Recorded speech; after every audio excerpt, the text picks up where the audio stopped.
What's going on, YouTube? Listen, do me a favor. Hit that subscribe button. Hit that thumbs up button. Hit that notification bell if you want to be notified when I put out new content. And let's roll. All right, guys, let's get right into it. So finally, some information on this Z06. Now, we still don't have final pricing, but we do have some production updates, okay?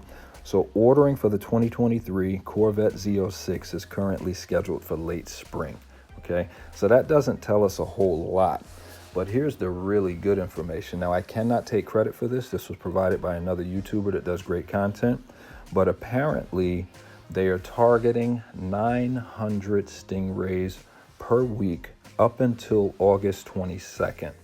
Once August 22nd hits, they're going to reduce the Stingray count to 600 per week and ramp up the Z06 count to 300 per week for the remainder of the year. That is a lot of Z06s if they can stick to that plan. So, listen, I can't take credit for the information. Like I said, I hope that it's true, because if it is, it's really, really good stuff. And there's going to be a lot of happy people and a lot of Christmas presents and a lot of smiles on faces if they can keep up with those numbers, okay? Next order of business. All right, listen, we got the 2023 start date has been pushed out a week. So do you guys remember when they pushed out a week a couple, what am I talking about? A couple of weeks ago, they had to shut down the factory. I think I announced that on one of the videos. So they have to compensate for that week, right? So they closed down for a week, so then they had to push the start date back. So if we all know or remember, the start date for the 2023 was May 9th, okay? Since they have to compensate for that week, everything gets pushed out to now May 16th, okay?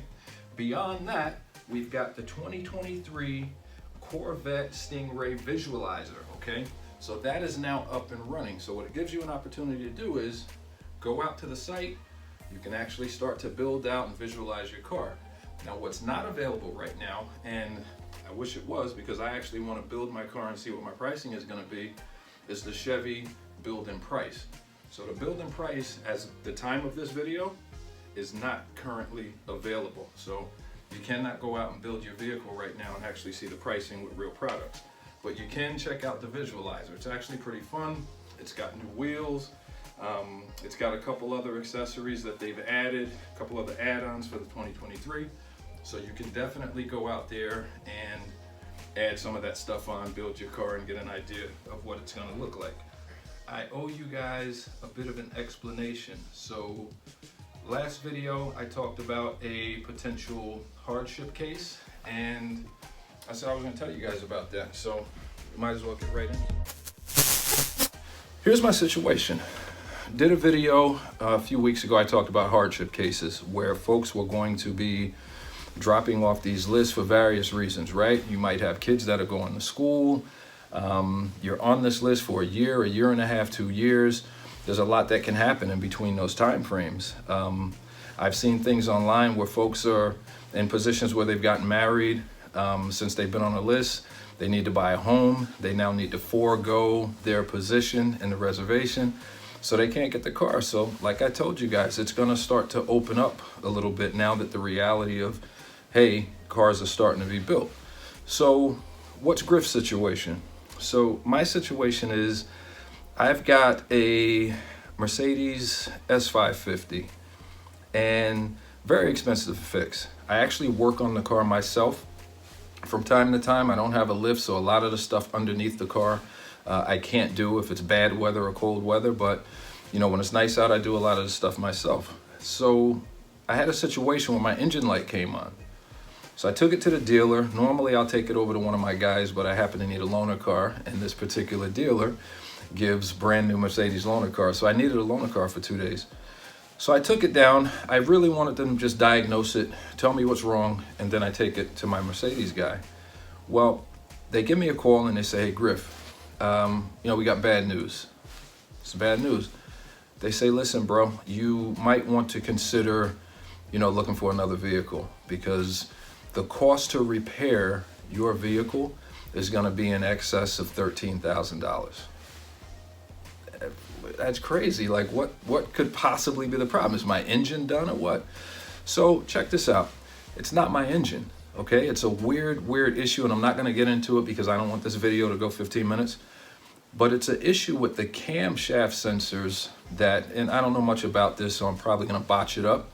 But these camshaft sensors go into the engine. Apparently it's where the oil and the engine is, doing its thing. And long story short, oil gets into the sensor and ends up running itself back into the wiring. And then, I never knew this, but with twisted braided copper, if oil gets into that wire, it actually pushes through the system, like a candle wick. It literally wicks the oil and runs it through the system. So what apparently happened with my car is the oil got into the sensor, got into the wiring, and is actually pushing itself through the engine wiring harness. So that oil is literally going through the wires of my car and ultimately makes its way back to the car's computer. So what happens? The car starts doing all kinds of crazy stuff.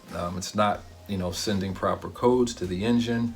The engine's running a little bit rich right now. So that's what's going on, with Griff. So here's the hardship case.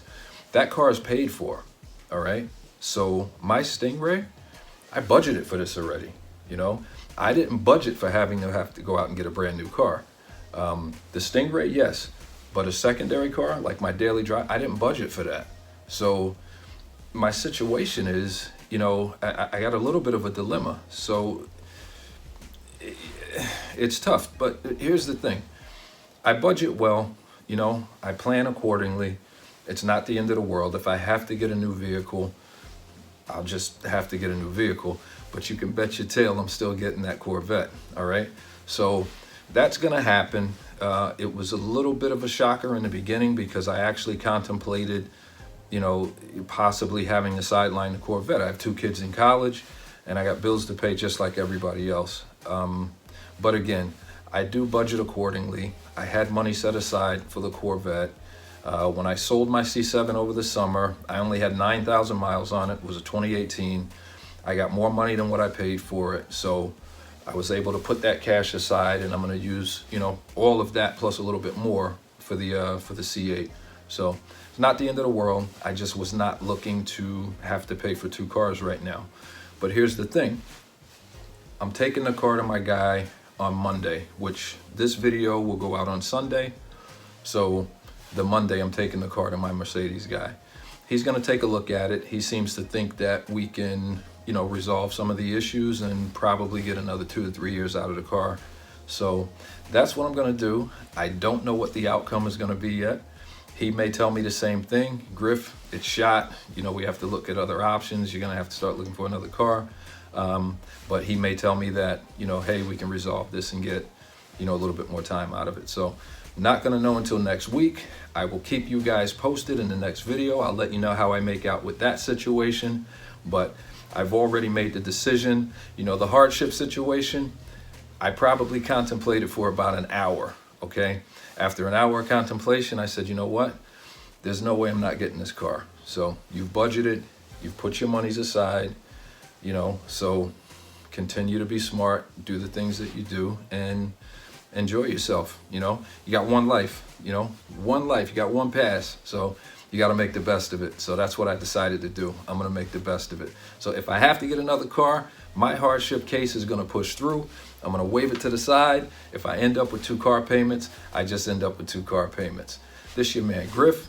Come back next week. I'll give you guys a final update on my car and hopefully have some more updates on this Z06 situation. Stingray, Stingray, Stingray. I can't wait till I get my car.